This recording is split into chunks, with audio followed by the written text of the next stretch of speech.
L'aviation civile ivoirienne, de plus en plus présente dans les instances internationales grâce aux efforts du gouvernement représenté par l'Autorité nationale d'aviation civile, ANAC.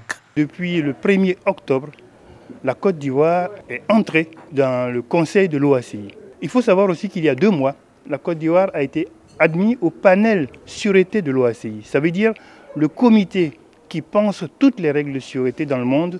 Depuis 2014, l'ANAC s'est employée à répondre aux exigences de sécurité aérienne, faisant passer le taux de conformité de 42,59% à 64%.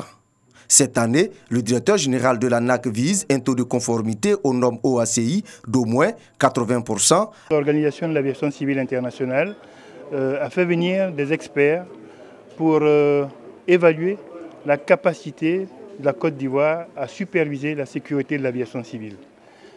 Cela signifie qu'ils passeront en revue tous les domaines de l'aviation civile en parcourant 940 points de protocole qui sont des questions qui sont posées à l'État pour savoir si des mesures sont effectivement prises pour que l'aviation civile puisse fonctionner en toute sécurité. Les experts de l'OACI disposent de 2 semaines pour évaluer le système de l'aviation civile ivoirienne. Je voudrais donner l'assurance à l'OACI que la Côte d'Ivoire poursuivra ses actions de développement du transport aérien et que tout sera fait pour mettre en œuvre l'ensemble des diligences que nous serons recommandées à l'issue de cet audit.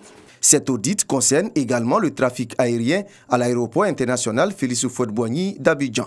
Environ 2 200 000 passagers enregistrés en 2018 contre 647 000 en 2011.